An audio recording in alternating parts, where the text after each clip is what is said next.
So welcome back to We Love This Book. Today we are very excited to have Amy Alward with us, who is the author of the Potion Diaries. Just tell us a bit about the Potion Diaries.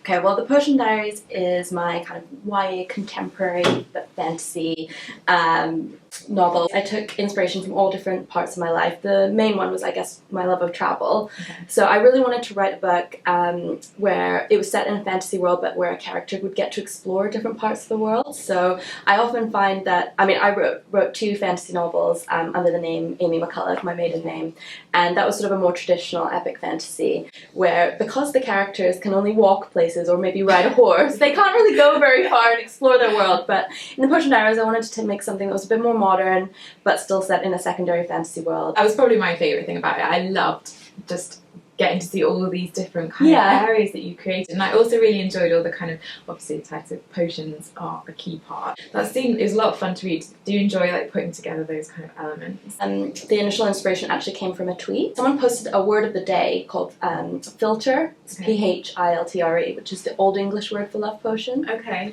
Which really, really kind of intrigued me.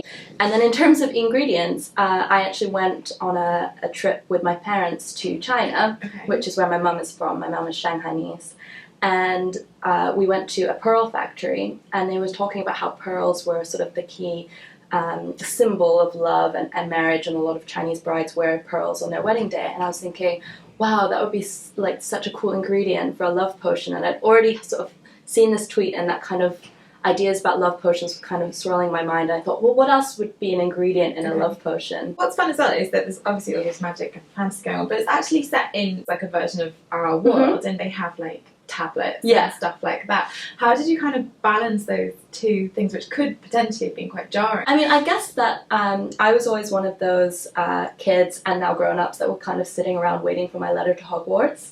The parts of those Harry Potter books I love the most were sort of Mr. Weasley, Arthur Weasley, kind of trying to figure out technology, like Muggle technology. What is this? And I wanted to kind of take that one step further and imagine a world where really magic is just a part of everyday life, but it is like modern society.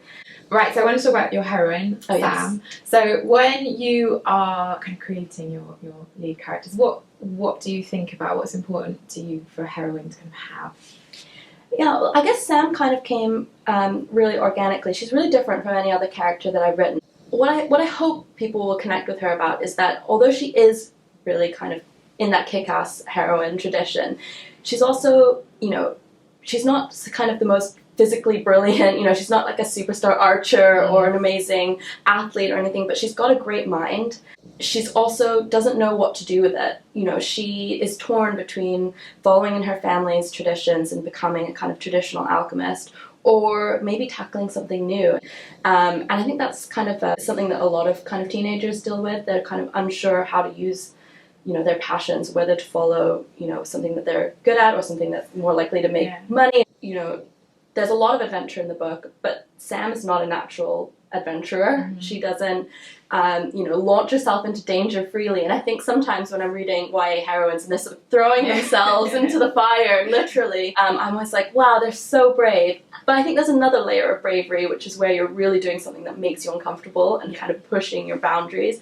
And Sam really, really pushes her boundaries in this book. And I wanted that kind of first romance feeling as well.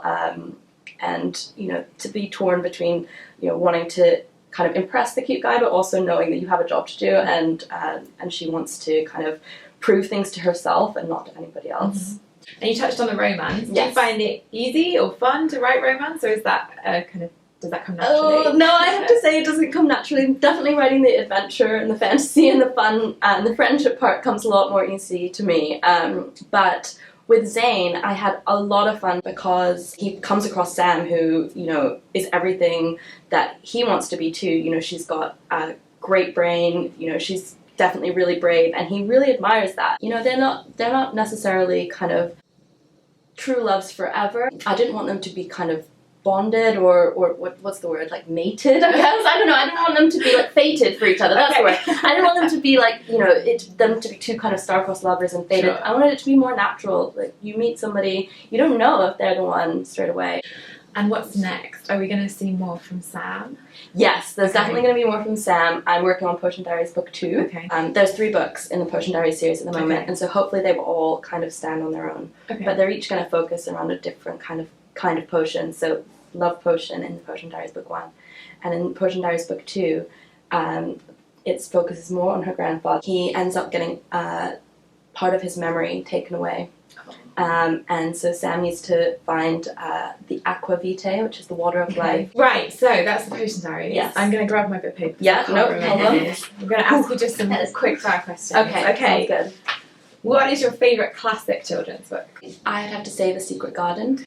What is your favourite YA book? Your kind of like recent YA book? I just finished Remix by Non Pratt, which I really loved. It took me straight back to kind of Glastonbury and festival season. I also am really loving A Court of Thorn and Roses by Sarah J. Maas. That is the kind of luscious romantic fantasy that I can just kind of lose myself in for hours. Favourite fictional character?